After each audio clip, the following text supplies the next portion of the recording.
So, this is the last lecture. So what I thought I'd do is I'd try to tell you what sense I've made over the course of 20, how long have I been thinking about this? 30 years. 30 years of thinking about the sorts of things that I've been teaching you. I'm going to try to integrate the things that we talked about over the semester and tell you what I think they add up to. Obviously it's very difficult to make them add up to one comprehensive thing, because we talked about a lot of different things and they weren't necessarily non-contradictory, which doesn't bother me that much, because I like to think of theories as tools rather than as final statements about the nature of objective reality. And you can have tools of different shapes, and just because they don't all fit together in some kind of gigantic meta tool doesn't mean that they're not useful piece by piece. And that's a good way of thinking, especially I think about the different personality theories that we've discussed, because as far as I can tell, each of them has a valuable place in trying to understand all the things that happen to people, not only all the things that happen to people in their lives, but really also what life is and what it can be. So, but I'm going to tell you how I've integrated this. I think the first thing that's worth thinking about is, what is it that we're thinking about? And I think that those are the,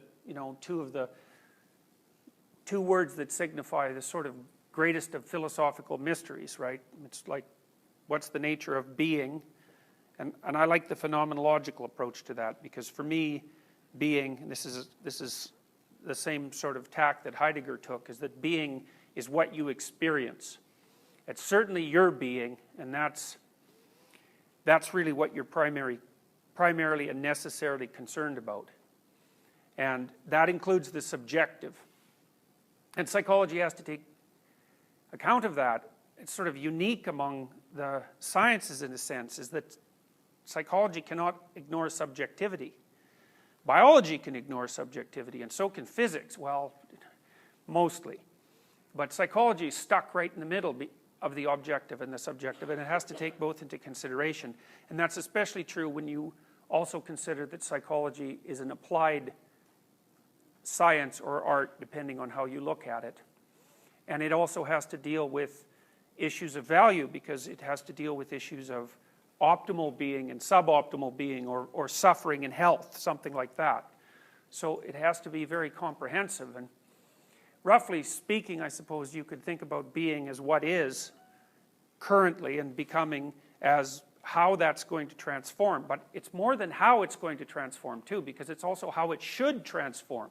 And it seems to me that when you're wrestling with the fundamental questions of your life, you have to wrestle with both of those propositions. You have to figure out what it is that's here and now, and where you are, and what you are. And then you have to figure out what you're going to do about that.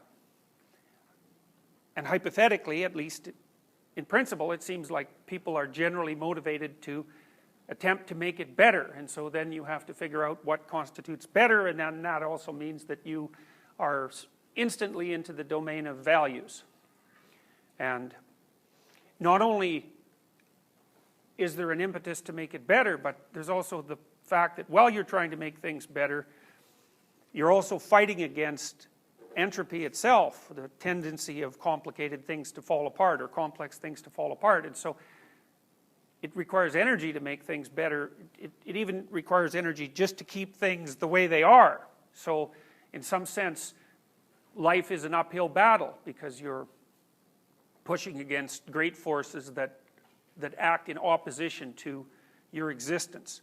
And I suppose in some sense that's the fundamental basis of existential thinking, which is a form of thinking that I'm also fond of, because the existentialists make the claim that existence itself is a problem. And so that means that in some sense psychopathology is built right into the nature of human existence. And it's partly because we're limited and we suffer because of that, and And the flip side of that is, well, we're limited and we're working against forces that are in many ways greater than we are and that are pushing in the opposite direction. So not life is being and becoming, and it's also the problem of being and becoming. And that's what you're stuck with. And it's kind of useful to know what you're stuck with, I think, because it stops you from being isolated, because everybody's also stuck with that. It also makes you understand that if you have a problem, that doesn't necessarily mean there's something wrong with you. It's just that you're alive, and that's a problem. And, you know, of course, that can get so complicated that it's unbearable. But the central, like, you know, people think in some sense, or people are inclined to think that if life was operating optimally, you'd be happy or something like that. And I think that that's an unreasonable hope in some ways, because life itself is so complicated because of its fundamental essence, that the idea that you can exist in some optimized state on a constant basis is, well, that's just not how it is. So you have to, when you mature and when you become wiser, you have to take into account what the actual limitations are, and then you have to figure out a way that you can exist, not so much despite that, but while taking that into account. And it seems to me that it's possible to do that. You know, one idea is that you can hide from that. I think the idea of positive illusions is like that, you know, you need to construct defenses against the nature of the world. Terror management theory posits that as well. You know, the sort of idea is that life itself is so terrible that you have to build defenses against it, and some of those defenses have the nature of positive illusions. But I don't buy that. I think that people are tough. They're a lot tougher than they think. And so I think that people are capable of facing up to reality, even though reality as it's experienced is fundamentally tragic. That's tragic because people are limited. So that's sort of the domain that you're in. And I think that for psychology to be something that's profound, it can't skirt those issues. It has to address them directly. And that's difficult because they're not merely objective problems. They're also subjective problems. And it isn't all that obvious how science can deal with subjective problems. But we're not dealing with science in psychology. We're dealing with human being in the phenomenological sense. And so at least that's how it looks to me. And so I've found the sorts of things that I've taught you extremely useful in addressing some of these, partially addressing at least some of these fundamental problems. So here's a couple of ways of looking at domains of knowledge in relationship to those problems. So the problem of being and becoming is also the problem of what is and what should be. And science, it seems to me, concentrates primarily on a subset of what is. You know, because it's concerned with the structure of the world as it presents itself, but not to subjectivity precisely, but to the collective mind. And so the rule with science is, well, if more than one person can detect it at the same time, then it might actually be real, or at least it's real scientifically. And that's a pretty useful tool, and I think it's partly useful because it helps us differentiate our knowledge in a way that makes it more and more practically useful. We need to know the difference between what we can both experience and what only you can experience and what only I can experience. And by continually clarifying that, what's happened is we've built a much better and much more delineated understanding of the ground of our shared experience, and that's also allowed us to develop all sorts of tools and technologies that we've also chosen in most cases to put to work increasing our general quality of life and well-being. So the science end of things has worked pretty well. It's become hyper-developed over the last 500 years, and that's a good thing, but it's left some things in the lurch, I believe. And you know, when we talked about Nietzsche and his idea of the death of God, we talked about one of the consequences of the rise of science as knowledge, and because science can say that the reality it deals with is the reality of shared experience, but it also tends to go farther than that, and to say that there is no other reality but what shared experience presents to us. And that's where things get troublesome. Because first of all, from a subjective perspective, that just doesn't seem to be true. I mean, you can't, it isn't obvious how you can understand the relationship between the fact that you have your subjective experience and the fact of the objective world. We don't know how to put those two things together, and merely ignoring the subjective, well, that causes problems, because of course that's what you're primarily stuck with, and it's the primary problem. You know, how do you deal with your isolated individual existence, and what do you make of it? And science, in some senses, it can't answer those questions, but it shouldn't. That shouldn't necessarily lead us to the conclusion that such questions shouldn't be posed, or that they don't have to be answered. They do have to be answered, because they're still part of the domain of problems that beset human beings.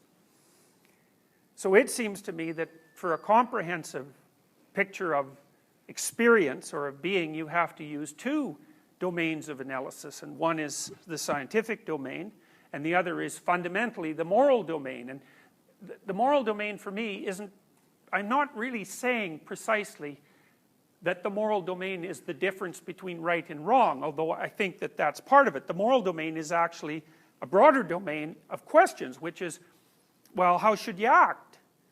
Because knowing what is, from a scientific perspective, does not give you a clear understanding of how you should progress through life. And because we're embodied creatures, and because we move, and because we're capable of transforming the world, both with our consciousness and our communication and our actions, there's no escaping the problem of how you should act.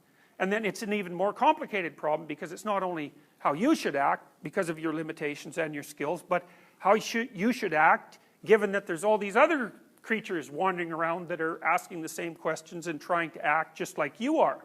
So other human beings, and then of course the fact of the world, the non-human, the living non-human world as well, which is something that you have to have a relationship with. And you can't just ignore those questions because they're not easily answered by the mechanisms of empirical science. It leaves people bereft. And when Nietzsche talked about the death of God, I mean, what he meant in some sense was that the claims of science are sufficiently radical so that it's easy to take them to mean that the sort of landscape of stories that constitute our archaic cultures are invalid. Now, it's a complicated problem, because it isn't at all clear to me that the landscape of stories that make up our cultural past are in fact scientific descriptions, and I don't think they ever were. And the fact that the manner in which they describe the world seems to contradict what we understand, say, from cosmology, to me it's basically irrelevant, because they're not dealing with the same problem. But you can see how it has been easy for people to become philosophically confused, because it's not self-evident that you may need more than one kind of truth to live. It's not even self-evident that there is more than one kind of truth. You know, but why we assume that there would only be one kind of truth is a mystery in and of itself. It seems to me that it's related somehow to the push in humanity for a form of monotheism, you know, or a totality of one theory governs all. Well, maybe that's true in some ultimate sense, but it certainly isn't the case that we're at that point yet. So we might say, well, maybe we need all the kinds of truth we can get our hands on and all the tools that we have in order to live properly, and we can sort out the fact that some of them seem to coexist paradoxically. Well, we can just live with that for now and accept it as a necessity that might become, you know, the reason for which might become more clear across time. So it seems to me that for psychology, to be a psychologist, you have to take both these domains very seriously. You have to learn everything you can about what science has to tell you about what it is that you're like and what the world is like, and then you have to learn everything you can about what history and culture and also the shared communication between people tells us about what the appropriate ways are to conduct ourselves and to what ends we should be working. And those are all valid questions. And if you ignore any of them, you ignore them at your peril, because you have to know them in order to minimize the degree to which you're going to suffer unnecessarily, or that other people are going to suffer unnecessarily. So it's not optional. You see that this sort of dichotomous truth, the problem of this dichotomous truth shows up in all sorts of binary oppositions in terms of forms of knowledge, you know. So there's the objective reality, which no one really lives in because it's a third-person perspective, right?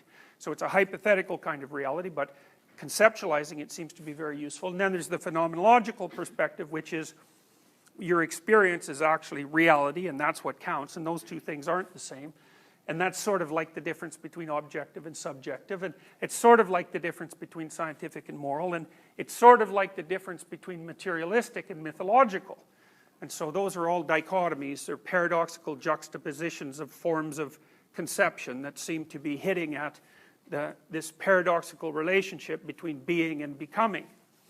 So we considered both sides of these paradoxical conceptual schemes as we walk through the class material. I read you this at the beginning of the class. This is from Einstein. He's trying to clarify what it is that we're doing when we practice science. And Einstein said, by the aid of language, different individuals can, to some extent, compare their experiences. Then it turns out that certain sense perceptions of different individuals correspond to each other, while for other sense perceptions, no such correspondence can be established. We are accustomed to regard as real those sense perceptions which are common to different individuals, and which therefore are, in a measure, impersonal. The natural sciences, and in particular the most fundamental of them, physics, deals with such sense perceptions. Well, it's Einstein, and obviously Einstein was a great thinker. There are things missing about this description of what constitutes science, because the other thing that constitutes science is a description of the procedures that led to the emergence of the sense perception, right? You think about how a scientific paper is written. It's not only results, it's method and results. And the method is how I constituted my body in time and space to produce these particular sense perceptions. And so it's a way of formalizing behavior and then pairing it with the consequences of behavior and then communicating in a way that someone else could hypothetically duplicate that. So Einstein's pure focus on sense perception is not complete. You can't forget about the systematization of procedures in science, and it's easy to forget that. But apart from that, it's a pretty good summary.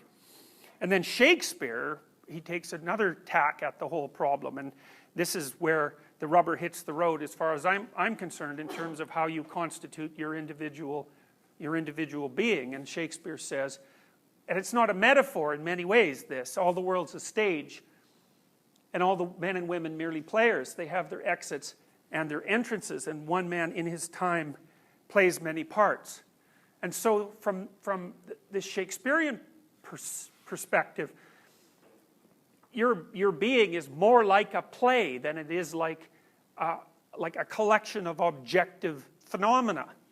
And then what happens is the play itself, like a Shakespearean play, becomes a more accurate representation of being than a scientific description does.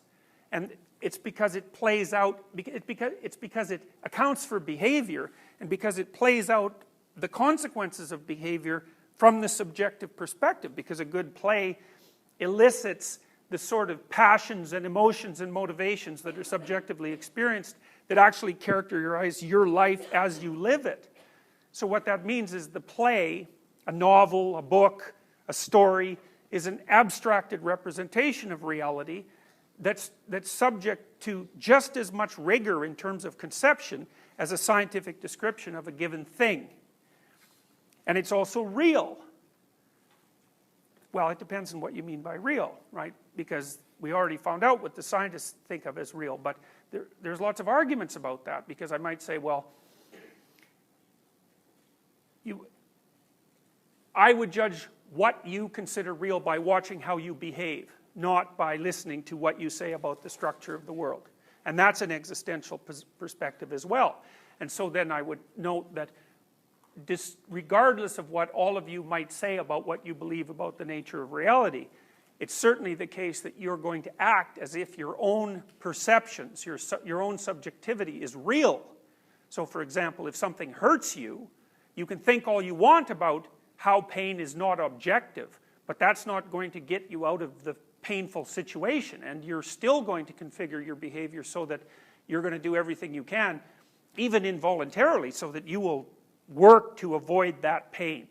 And so you're stuck with acting as if your subjectivity is real. And that happens at such a deep level that it supersedes your consciousness, right? Like if you put your arm on a burning stove, you're going to take your arm away from that before you even think about it. So the reality in some sense of your subjectivity is so deep that you don't even necessarily have a choice about it. So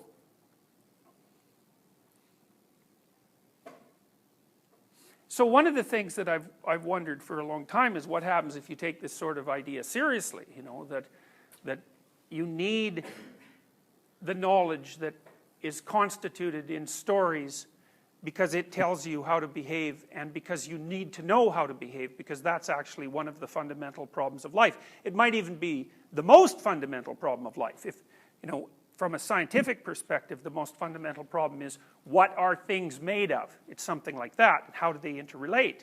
But just because that's a very well stated problem, and just because we've been able to produce profound and differentiated answers to it, does not necessarily mean that that is the problem that almost everyone faces. And it seems to me it's especially the case with people at your age. It's like, well, what am I going to do seems to me to be the fundamental problem.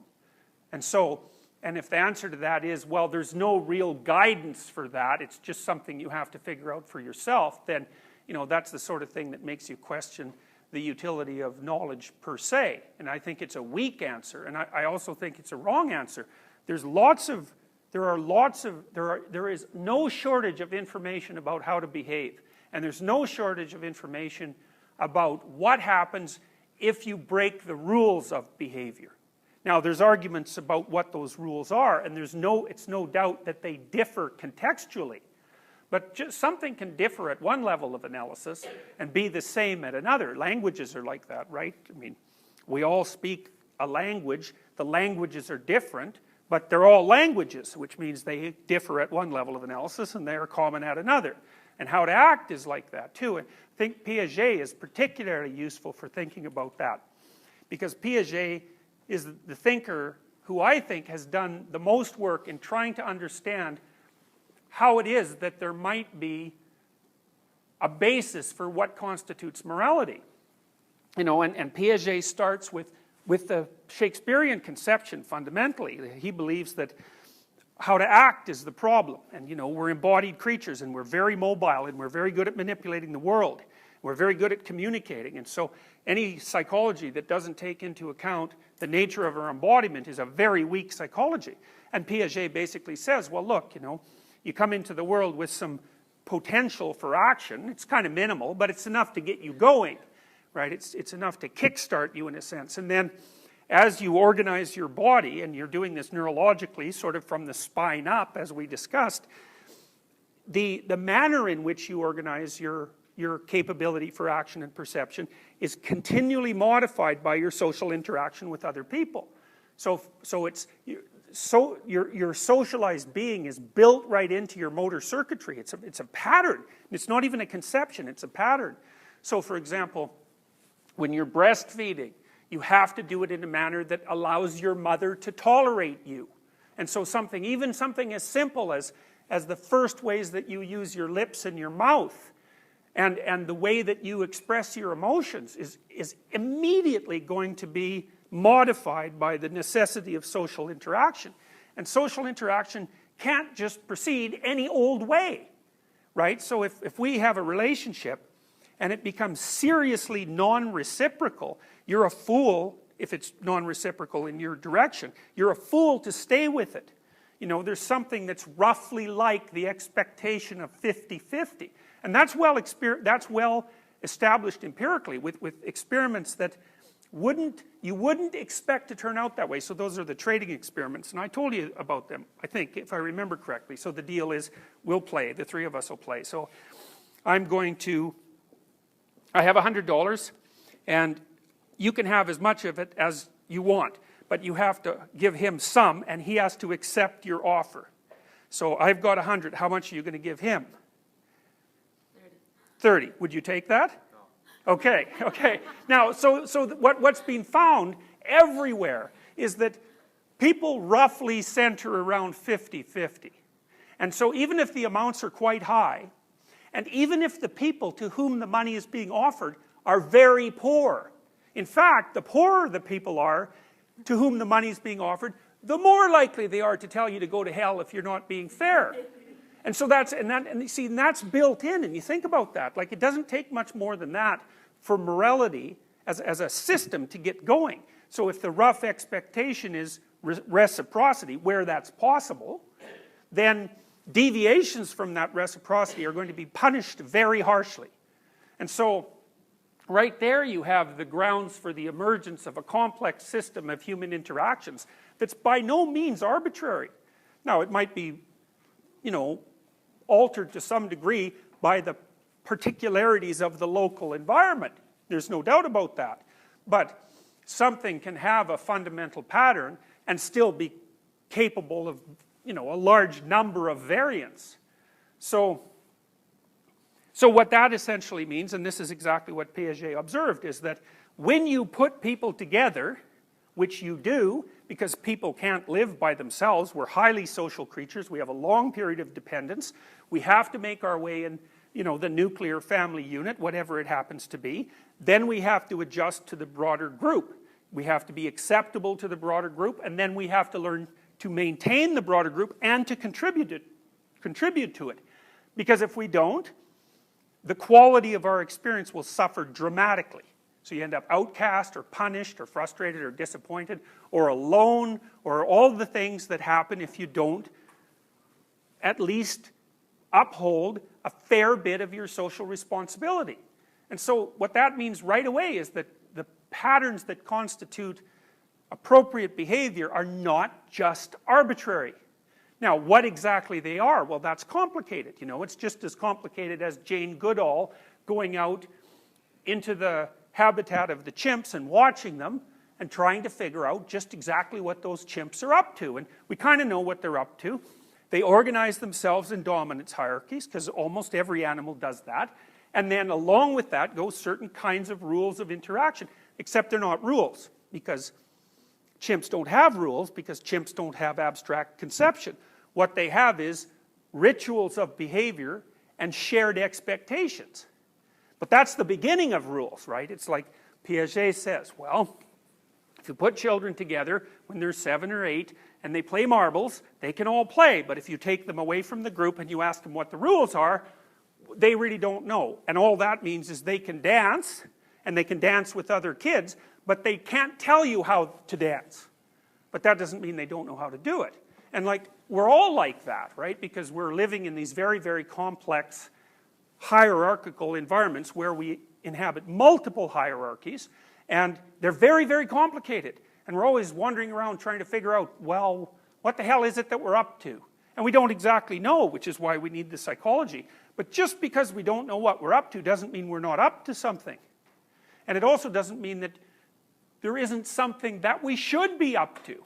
And I think the social interactionist idea is even deeper than that, because almost all the time when you're interacting with people, they're broadcasting their desire for you to be some sort of person, right? And it might be kind of like the person you are, but their expectations are higher than that, because they would rather, especially when they're seriously involved with you, they would rather that you were a good sort of person.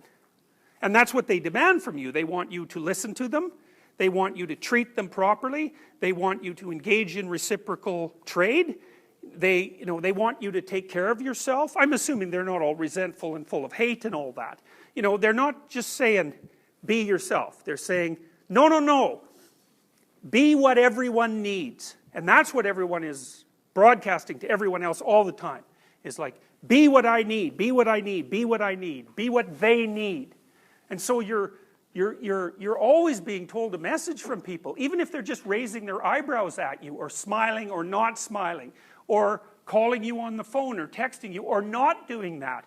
You're just being informed about who you should be all the time. And there's no reason to assume that's arbitrary either, given that we share a common biological ground, and we have the same emotions, roughly speaking, and we have the same motivations, roughly speaking. So given that pattern, that ground of commonality and expectation, well, why should we assume anything other than a patterned emergence of agreement out of that? So the moral relativist theory assumes that morality is relative. And I think that's a naive theory.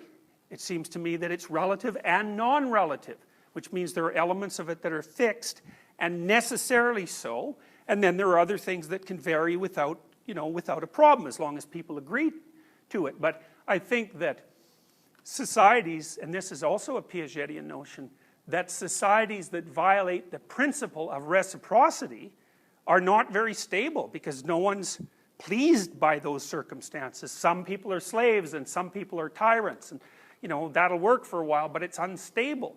And even within a family, it's the same thing. If your father's a complete bloody tyrant, what you're going to do is either be crushed and useless, or get the hell away from there as fast as you can. It's not a stable solution. So, and non-reciprocal relations at any level of interaction they're not tenable, and they shouldn't be tenable. So when you see people in psychotherapy, especially if they tend to be on the agreeable side, one of the things that you teach them is how to speak more about their own needs, so to speak, or their own desires or their own values, so that the probability that they'll engage in a truly reciprocal relationship starts to increase. They won't be taken advantage of so much. And that seems to be a necessary precondition for their satisfactory embeddedness in a social context. Satisfactory being something that you are doing and that you can maintain and are willing to maintain, right? Because a real relationship is a game you play over and over and over and over. And you're not going to want to play with someone who doesn't play fair. So even little kids know that, and they know it deeply. So the moral relativism theory is foolish, and it's foolish and ill-researched. At the bottom of the being and becoming question is something else, and this is something that the existential philosophers and the Jungians and most religious systems concentrate on, which is sort of, well, what's the core nature of being? And when systems of that sort are discussing the core nature of being, one of the immediate objects of contemplation is the fact that human beings are limited, right? There's lots of things we can't do. For example, you're there and you're not there. Then that's thrownness from a phenomenological perspective. You're just stuck with what you are. You're a certain height, you have certain eye color, you're a certain amount of attractive or not. You're verbally fluent, you're smart or you're not, or you're conscientious. And it's just sort of, those are the cards that you've been dealt. And it really is worth thinking about it that way, because who you are in some sense is a consequence of a lot of processes, genetic processes, that are in some ways random. And you've been dealt a particular hand, and then you have to play it. And that hand has limitations. And so people in some sense they're offered opportunities by the nature of how they're constituted, but there's also a tragic element to that, which is, well, as you move in life, you bump up against limitations that you cannot transcend. And those are the typical limitations. You bump up against the demands of the social group, which has a tyrannical element. You bump up against nature itself, because you're susceptible to illness and to degeneration and eventually to death, and so are the people around you. And so there's this issue at the bottom of being that also presents you with a problem. So life is problematic, you're trying to solve it, and that's what you're stuck with. So that's sort of the parameters of being. And so I think in most mythological language, I like to think of mythology, philosophy, and then mythology as forms of conceptualization that are examining the grammatical structure of being. It's like what's common among sets of people, what's common to the experience of sets of people. And the fact that you are is one of them, and the fact that you are has problems is another. And then a third one is, well, you're motivated, at least to some degree, to do something about those things. And so that's what makes people human in many regards. It's something fundamental that makes them human. So you can think about that as tragic self-consciousness. It's self-conscious because you know who you are, and it's tragic because you also know where your limitations are, and they're fundamental. And that also sets up another set of motivations, which is, well, is there something we can do about this? Can we limit our vulnerability? Can we extend our scope of power? And how do we do that without causing more trouble than we're solving?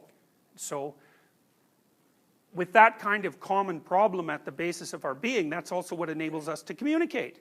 Because we understand each other, because we're in the same states of being. So you can talk to someone about your problems without having to explain what problems are. Because you can't communicate with people unless there's some things you don't have to communicate about. You need a shared set of assumptions.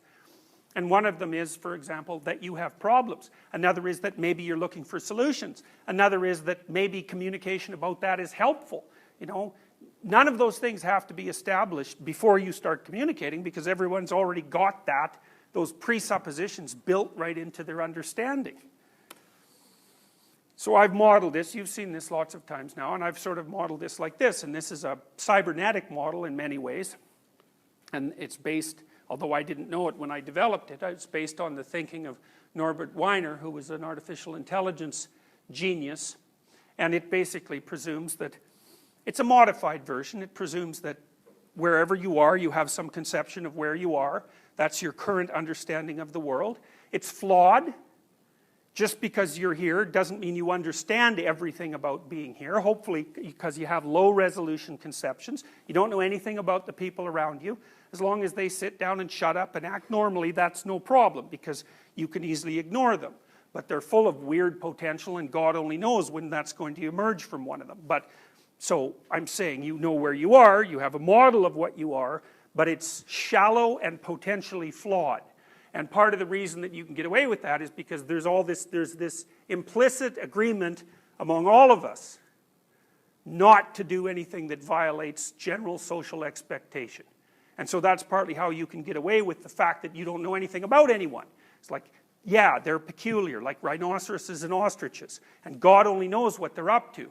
But hopefully they're socialized enough so they don't show you how peculiar they are when you're walking past them on the street in public. And so you can get away with your shallow knowledge. So, and then you have some sense of where you're going. And you know, maybe that's vague. Part of it, it's going to be there whether you have thought it through or not.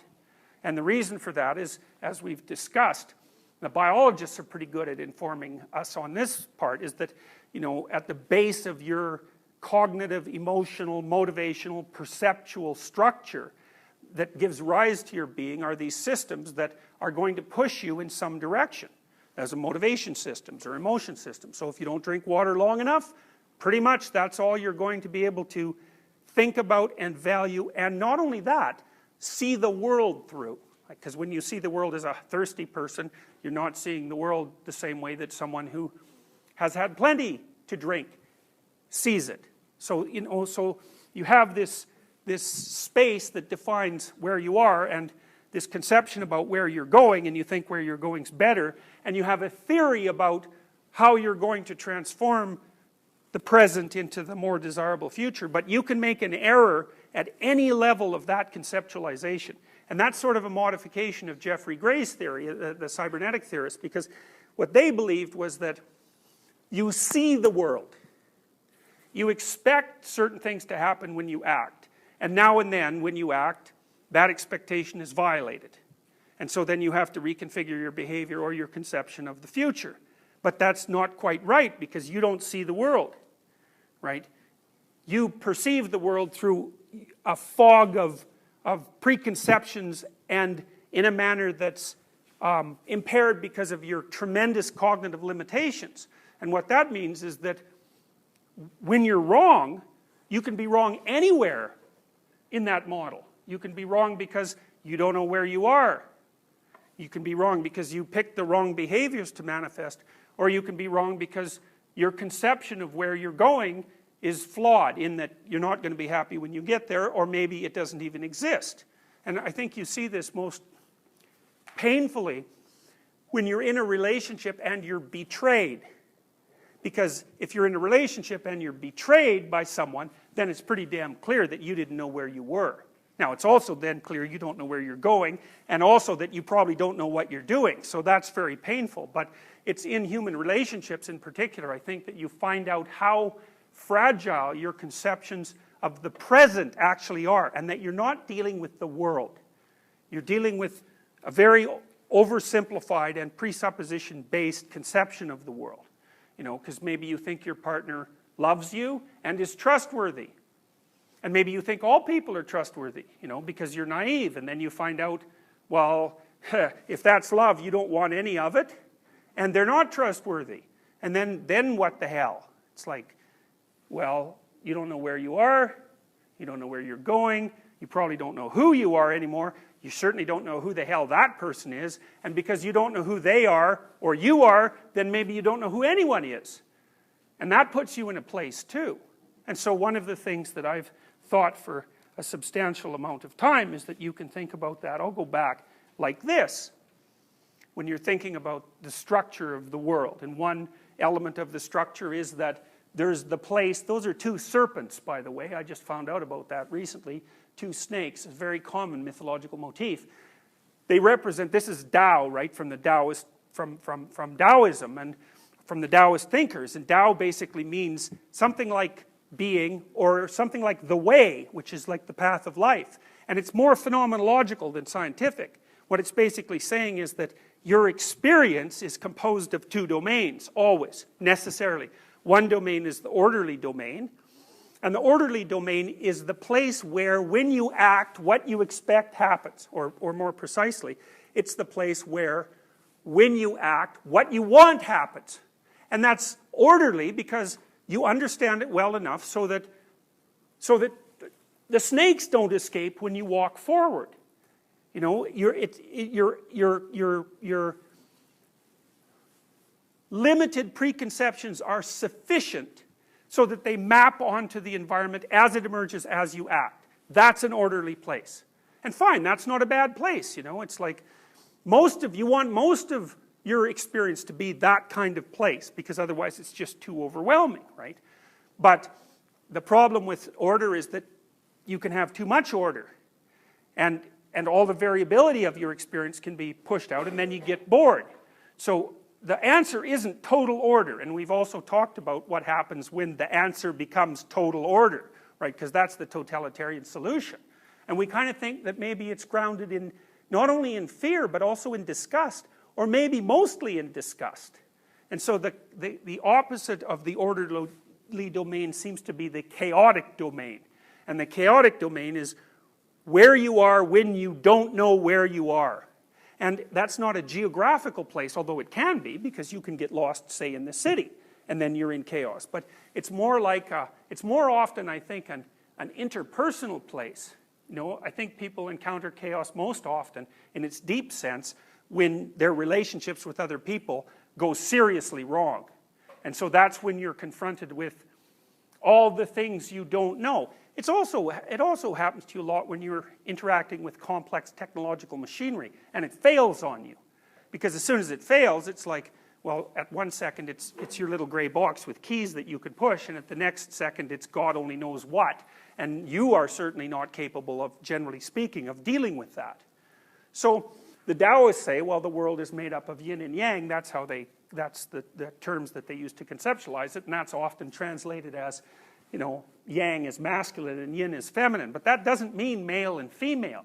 It means something deeper, which is human beings have a social cognitive architecture. And so, you know, we're from time immemorial, we were used to mapping the world as masculine and feminine, because most of our interactions throughout our evolutionary history have been social and interpersonal interactions. That's the primary reality. And when we developed our greater cognitive capacity and our ability to abstract, we had to use the conceptual structures that we'd already evolved in order to start mapping out the world abstractly. And so we seem to use masculine and feminine, which is sort of like the primary binary opposition, to represent things that are primarily opposed at the deepest of levels. There's other reasons as well. I mean, chaos is the place from which new things emerge. So if your computer crashes and you have to learn to fix it, then you've extracted a whole bunch of information from what was otherwise just a black box, so to speak, and that makes you more skillful, and it makes your understanding of the world, your detailed representation of the world, more differentiated. So chaos is the place that new information comes out of. And that's partly also why it's feminine, because the feminine is that from which new things emerge. And of course, the orderly element is masculine, at least in part, because we tend to conceive of dominance hierarchies as something like a patriarchal structure. And they are something like that. They're like that among human beings, and they also seem to be like that among chimpanzees, although not so much with the bonobos. So that's an interesting way of thinking about things. And the Taoists would say, those are universal elements of being. No matter where you are, there's things you know and there's things you don't know. And so that's the fundamental problem in your life. How to deal with the things you know and can predict and want, and how to deal with the things that you can't. And then the Taoists would also say, well, you should walk the line between them. That's the right place to be. And that's a very, very, very, very smart way of thinking about it. Because if you're only ever where you know what's going to happen, you've got two problems. One is, you're not learning anything. Because what you already know is already working, so why bother changing it? The second is worse, because order tends to deteriorate of its own accord, right? Because the world itself continues to change. Just entropy will make it change. And so if all you do is stick yourself inside the order itself over time is going to get less and less stable, and then at some point it's not going to be there at all. And you'll fall right into chaos. So you can't just hide over where everything is predictable and where you get what you want. On the other hand, if you're in chaos all the time and you never know what's going on, then you can't tolerate that physiologically. Because the closer you are to serious chaos, the more your body is preparing for the worst. And that's because at the bottom of chaos is the worst. Right? So you see in mythological representations, chaos is the underworld. And in the underworld there's hell, and hell is like the worst place in chaos. And so when you think about conceptions like this, well, people say, well, do those places exist? And the answer to that is, well, it depends on what you mean by exist. Does the domain of chaos exist? Well, how many of you have been there? As soon as you know the language, you think, oh yeah, that exists. I've been where chaos is lots, maybe more than I want to be. And now and then I've even been in that part of chaos that's best described as hell. So that's the sort of chaos that you visit where everything you do makes it worse. And I'm sure that you people, at least some of you, have been in that situation, where things went wrong, and then because of your own foolishness or because of the malevolence of other people, the situation developed so that it went from bad to horrible with each successive decision. That's a place that people can go. It's a very real place. Might be more real than anything else. So the Taoists say, well, the chaos issue, well, you just can't tolerate too much of that. What your body does when it doesn't know what's going on is basically prepare you for anything that might happen. And that's the generalized stress response, and that's associated with massive release of cortisol, and that puts you on alert, and that's great. You're awake and ready, but, a couple of years of that, and you're old. Your body just cannot tolerate that level of energy expenditure on a constant basis. It wears you out. It makes you old, fundamentally. So, bored or terrified, those are sort of the extremes of chaos and order, let's say. If you're on the line down the middle, well then you're secure enough so you're not experiencing a level of negative emotion that's intolerable. A little apprehension, that might be a good thing. Imagine that you're preparing to meet someone that you're interested in. Well, is the apprehension a good part of that or a bad part? Like, would you do without that? Well, you might, if it's like paralyzing you to the point where you can hardly even go through with talking to them. But if it's just part of expectation, that's part of excitement. So when you're on that border between chaos and order, you don't want to be so orderly that you're entirely comfortable. And that's partly because you're asleep then. Like, why the hell do you have to be awake if everything's going your way? And if you're driving home in your car and nothing is going on, you're kind of not even there. Maybe you're thinking about things in the future, but you're certainly not attending in any real deep sense to what's going on around you. And that's because you don't have to. Well, when you're a little apprehensive, well, then you're more conscious, and then you're more engaged in reality. And then there's the positive emotions that are associated with that too, which is excitement and enthusiasm and curiosity and hope. And all those things are, in some sense, all those things are worth living for. And part of the reason that the Taoists believe that you should walk the line between chaos and order is because it's at that place where the quality of your existence is high enough so that the problems that we discussed, the existential problems we discussed, are no longer particularly relevant. And you might say, well, what's the meaning of life? And I might say, well, you can't really ask that question linguistically, because there isn't a linguistic answer. Just as the problem itself isn't linguistic, right? Suffering is not the word suffering. Suffering is something that you embody. And meaning is not the word meaning. It's something that happens to you. And so the Taoists would say, well, stand on the line between order and chaos. You can tell when you're there because you're awake and alert and excited and enthusiastic and deep into the moment. And that's a good place to be. And I think the reason that your nervous system does that to you, and this is an evolved issue, is that your brain wants you to be on the line between order and chaos, because that's where dynamic stability is best attained, right? Because your problem is, how do you maintain yourself, right? And then the problem is, how do you maintain yourself optimally? And then the problem is, how do you maintain yourself optimally in a world that continues to transform? And the answer to that isn't, well, you stand still. The answer to that is you transform yourself at the rate that keeps you in sync with the transforming environment. And since we're adapted to transforming environments, there's no reason to assume that when you feel the best about what you're doing, so to speak, there's no reason to assume that that's not exactly where you should be. Why else would you feel like that? Engaged and interested and not plagued by a surfeit of, say, existential problems. And so then meaning becomes something you discover and attempt to inhabit rather than some conceptual answer to a conceptual problem. So it's a very interesting idea, and I think the psychophysiological evidence for its validity is quite strong. We talked about how the hypothalamus is constructed, for example. We know that the hypothalamus is concerned with a lot of the basic things that you need to do to survive, so it's always throwing up these little motivated schemes through which you have to view the world.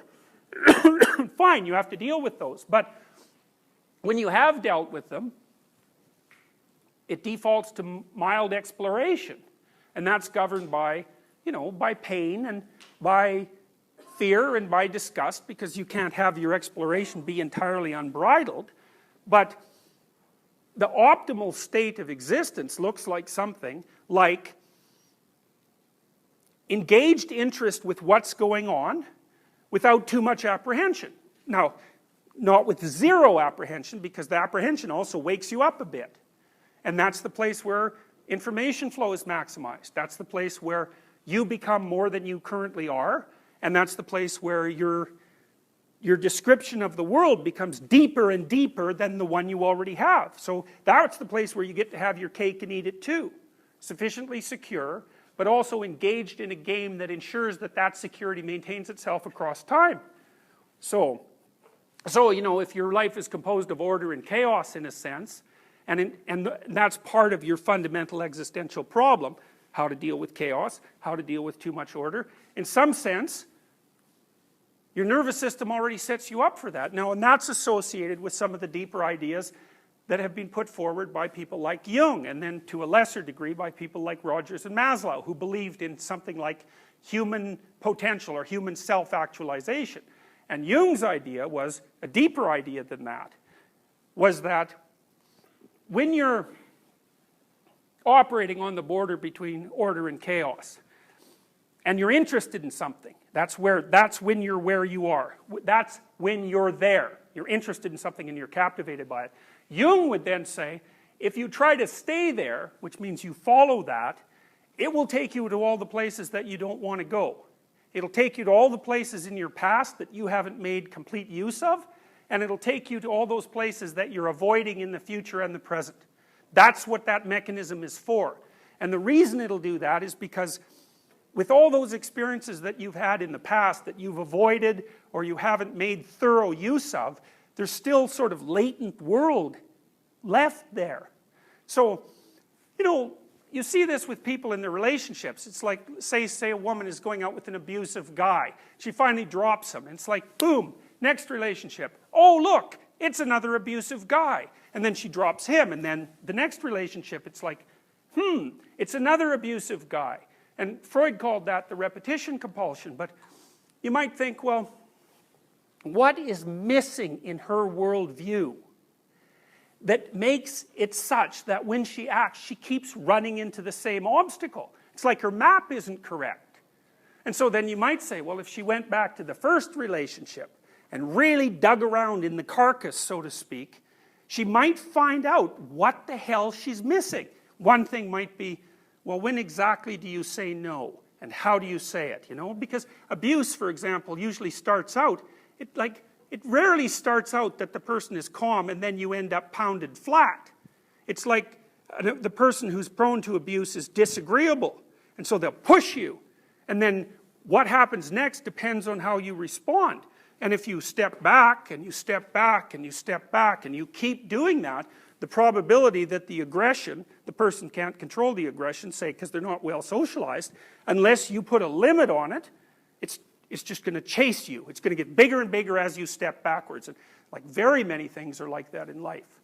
So then you think, well, you have to make enough use of what's around you, of what you haven't explored, to repair yourself in some sense, or to flesh yourself out, so that you're capable of saying, no, that's not going to happen, in a way that actually increases the probability that it's not going to happen.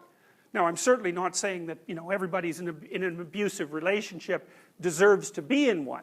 I'm talking about a very specific set of circumstances where the same damn thing happens over and over. Because then you have to ask, well, is this random? Or is there something going on that increases the probability of that outcome? Now, Jung's ideas, they're very strange ideas because they take you deep into mythology, and we can look back at that a little bit.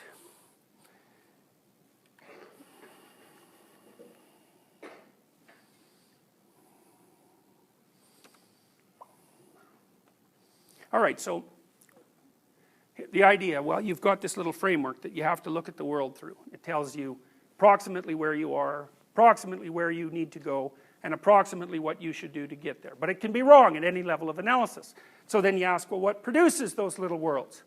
And one answer is basic biological necessity, right? So the basic motivational systems, emotional systems, the lines are blurry, partly keep you on track, right? You're hungry when your blood sugar falls. You're thirsty when you're not sufficiently hydrated, obviously. You're sleepy when you've gone without sleep for too long, etc., etc. And those things have been problems for so long that in some sense you have machinery that takes care of that.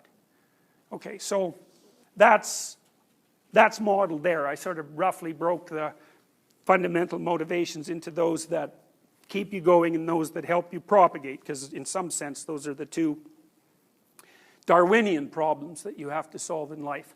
But then you might think, this seems to me to be how you can start to think about how the traits might be organized into this narrative scheme. It's like the traits seem to me, maybe there's 100, maybe there's 30 motivational states. Some of them are pure motivational states maybe, and some of them are just combinations of motivational states, but they're like the basic elements of motivation. And then maybe they clump together in 5 different ways, and out of that we get the 5 traits. And then the 5 traits are like they're kind of like the preconditions for your particular story. So if you're a conscientious person, then the world is a little less orderly and a little less well put together than it should be, and your story is, I'm the person who goes in there and fixes that up and makes it orderly. And you know, if you're an extroverted person, then you think, well, there's all that social territory out there to occupy and exploit, and I'm the sort of person that is really going to do that, because that's where your interests lie. And if you're an open person, it's like, wow, look at all these weird things that I can do and think about, and so that's the world for you. And those are all, you can think of those as a set of 5 stories in some sense that have a reasonable probability of success. So there are 5 modes of being, and they're composed of these more fragmented fundamental motivations. It's something like that. It's so that that's sort of where you can start to see the concordance between the narrative theories of the clinicians and the trait theories of the empiricists. And there has been work done on this sort of thing. So we know, for example, that Jacob Hirsch did some of this work, that your trait temperament does influence the words that you use to describe your spontaneous self-narratives. So if I say, write about your past, and then I analyze your word use, I can make an educated guess about whether you're extroverted or introverted or conscientious or open or agreeable. So, and then Dan McAdams has showed that, you know how the big 5 clump into plasticity and stability? The plastic people produce more exploratory narratives, and the stable people produce narratives that are more associated with, security and order. So there hasn't been a lot of work done at the interface between traits and narratives, but, so I'm sort of pushing the limits of knowledge here, but I think that's the direction in which the integration will likely take place. Okay, and then we talked a little bit about how emotion might work too, and so we say, well, you're in this little motivated state, so it tells you something about where you are and what that's like, and it gives you some hints about where you might go with that. And it disinhibits the relevant behaviors that would be associated with that, including perceptual behaviors. And then you walk forward, and well, what happens? Well, 2 things roughly can happen. Things you want, which indicate A, that you're moving towards the goal, and B, that your plan is good, right? It indicates both. And that's positive emotion, right? That's incentive reward. That's dopaminergically mediated, and you like that, as long as it's not too intense. And then the next thing that can happen is 2 things. It can be divided into 2. There are things you don't want to have happen, and some of those are, well, there's just an obstacle in your way, and with a minor deviation in terms of trajectory, you can walk around it. And then the other is something you completely don't understand happens, and it just knocks the bottom out of your stupid plan. And then it also might knock the bottom out of all sorts of other plans as well, depending on how unexpected it is. And that seems to me to be where the transition from order to chaos occurs. So we use a relationship example again. You go home to invite your girlfriend out to have dinner, and you find out that she's in bed with someone else. It's like, well, dinner's off. Right, okay. But that's not all that's off, right? So then you might think, okay, well, there's a lot of things all of a sudden that are off, because that's a much bigger catastrophe than if she says, well, I already made dinner, and, maybe you're a little irritated because you can't take her out now, and you have to eat something else. It's like, oh, well, that's not such a catastrophe. But it's not easy to figure out exactly why those catastrophes differ, because they're both unexpected things. And so then you have to think, well, one of them seems to disrupt a lot more than the other. And then you have to think, well, disrupt what? And then that's why I talked to you guys about this. And this is Piagetian in some sense. I think this is the way to understand why you get upset when you get upset. It's like, okay, well, you wanted to take your girlfriend out for dinner, and you know how to do that. You go into the elevator, you take the elevator down, you eat, you pay, it's behaviorally plotted out quite well. And so there's a bunch of behaviors at the bottom, and then there's the label, go out for dinner, and it's a little thing down at the bottom, and it gets disrupted, and so you're sort of upset in proportion to that little bit of territory that's been bent astray. And maybe if you're not too emotionally unstable or neurotic, maybe it's a pretty seamless transition, you know. Whereas if you're, say, emotionally stable and extroverted, you think, oh, good, something new, you know. So, and both of those responses are understandable. All right, but when it's, you know, your partner's in bed with someone else, it's sort of more like at the top, which is, well, your, say, your conception of the quality of your life, or the overall quality of you even. And when something major happens, it's like it blows apart, potentially blows apart your entire structure. Partly your conceptual structure, because like, what the hell did you know? Like, how stupid could you possibly be? And that tells you exactly how stupid you could be. But then you start to wonder about why it happened to you.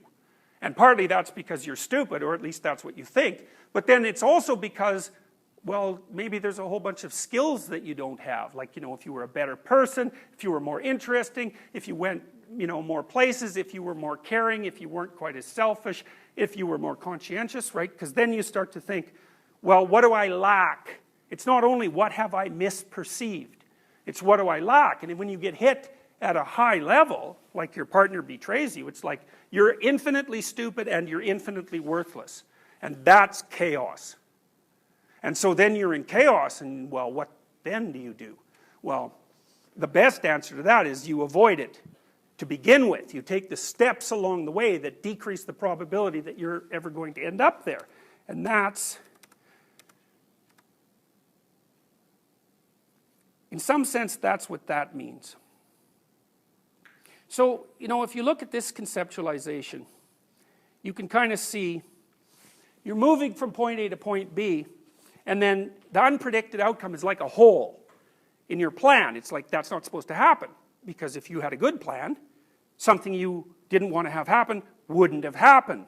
And so it's like a hole in your plan, and then you fall through the hole and you find out how big the hole is. And maybe it's a hole that just ate that plan, and so who cares? Or maybe it's the kind of hole that just keeps growing until all of you falls into it. All right, so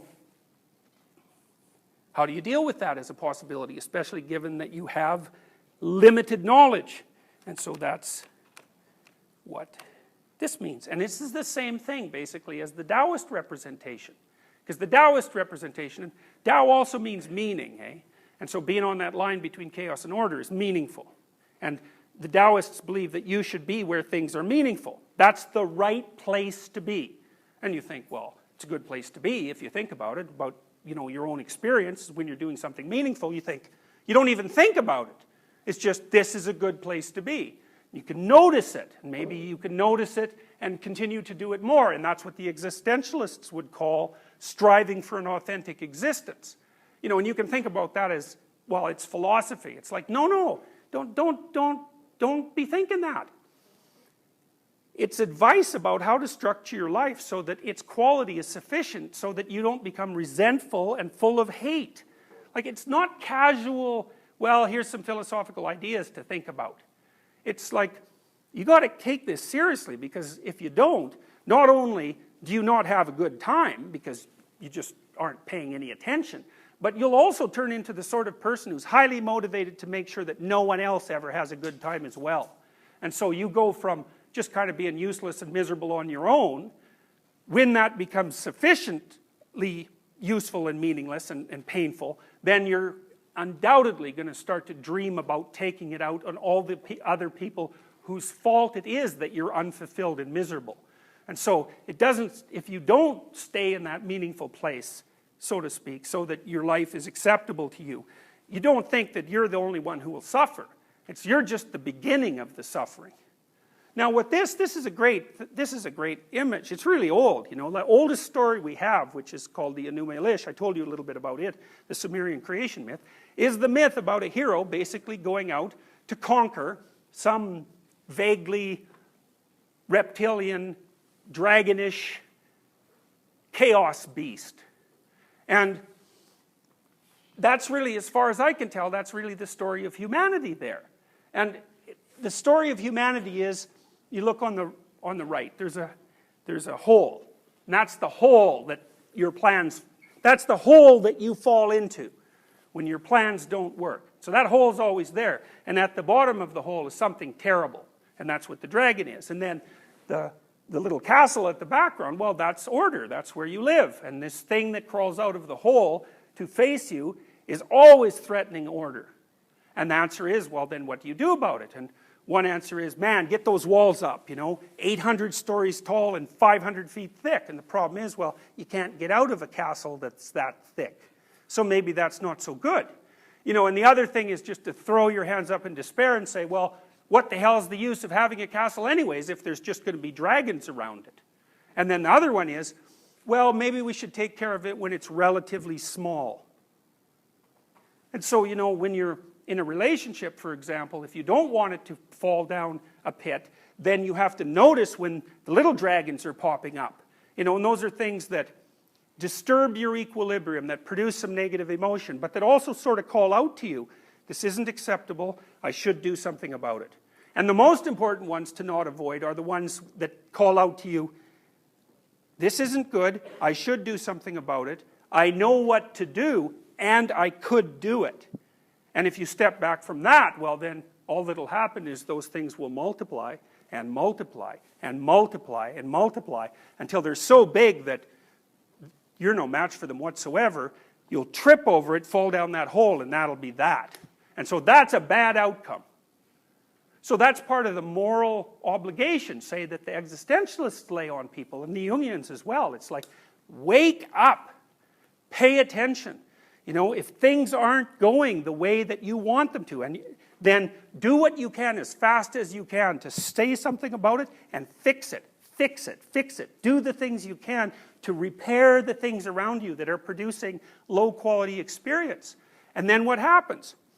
Well, you get tougher. And the reason you get tougher is because you're engaging in all these little micro battles, and the more you engage in those micro battles, the better you get at battling. And so then you become someone who can say no when you have to say no. And that's a really useful thing to be able to say. Then also the other thing you're doing is that, well, everything around you is trying to turn into chaos, and the chaos is popping up. You're just like, it's like whack-a-mole, that foolish arcade game? Up pops the little weasel and you hit it with a stick. It's like, well, that's what it's like. Little problems pop up. Fix them as soon as they pop up, because then they can't grow. Well, maybe they still will, but at least you'll have the best probability that they won't grow unnecessarily. All right. So that's what I've derived from what I've taught to you people. That the fundamental problems of life are existential. It's what to do. The solutions to those problems are not arbitrary. The wisdom traditions of mankind and the profound psychological theories that we've collected over the last 200 years, they converge. One of the things they say is, get your story straight. Another thing they say is, if you're avoiding something that you need to do in order to get to where you're going, quit avoiding it. Because the avoidance will cause you trouble. It'll weaken you, and it'll make the world into a more terrible place. And then the broader sociological, psychological studies, like the ones that were done by people like Solzhenitsyn, who, as you know, isn't generally utilized in a personality class, but he's sort of like a meta Viktor Frankl, as far as I'm concerned. Solzhenitsyn lays out another problem with all of this, which is, well, if you don't do this, if you don't get your story straight, and you don't stop avoiding, well then, what's the consequence? And one consequence is, well, you're a miserable thing with a very low quality life, and so you're just going to be tortured by existence, and it's perfectly capable of torturing you beyond your endurance. And that sort of sucks for you. But the next step beyond that is, well, you become the sort of person who isn't really all that positively predisposed to existence. And once you're that sort of person, then anybody who comes along to offer you the opportunity to live inside something rigid and hurt anyone who comes near, you're going to jump on that. Partly because you're afraid, and they offer you security, and partly because you're resentful and bitter and full of hatred, and so you're just waiting for the bloody opportunity to take that out on someone, especially if you can act morally and superior while you're doing it. And you think, well, That's basically what Hitler offered the Germans, and that's basically what Stalin offered the communists. It was an inversion of the order, and anybody who was pathologically resentful had the opportunity to be just as murderous as they wanted to be. And so, you know, the 20th century put towards us a whole variety of problems. One problem was the problem of meaning. You know, Nietzsche sort of announced that at the end of the 19th century. And then the 20th century was, well, what do we do about that? And a lot of it was nihilistic, and a lot of it was totalitarian. And both of those seem to be not so good. You know, and for me, especially in the universities, the nihilism hasn't ended. It's still infested most of the humanities.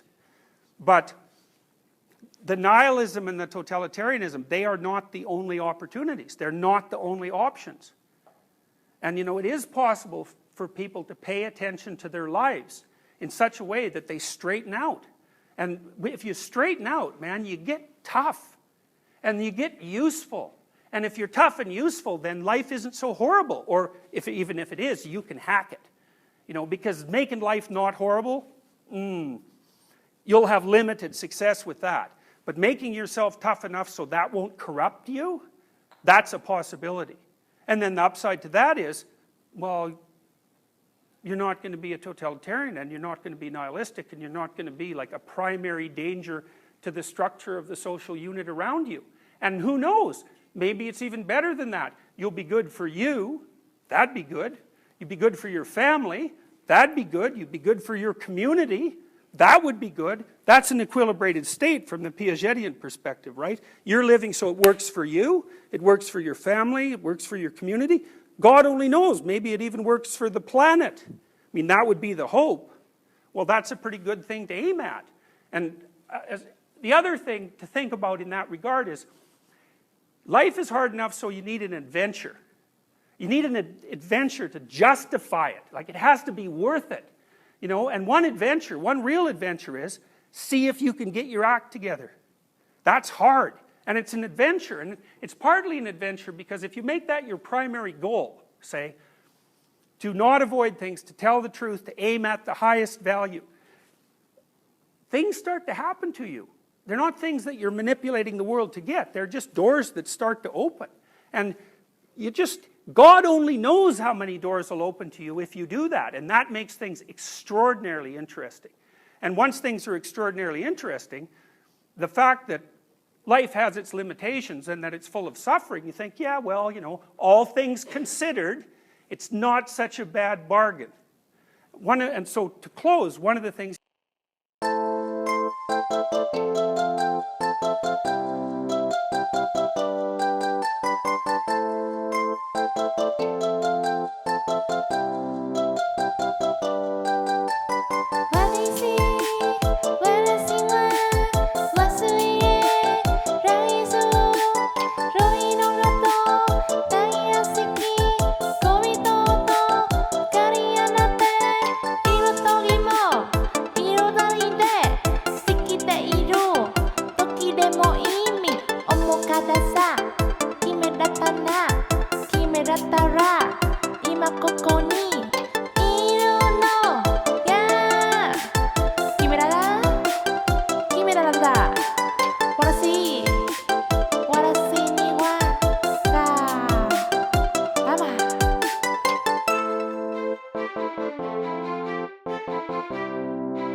ask yourself is, if you're in a situation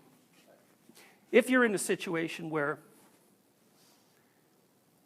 your life isn't of sufficient quality, then you might ask yourself, are you doing absolutely everything you can to fix it?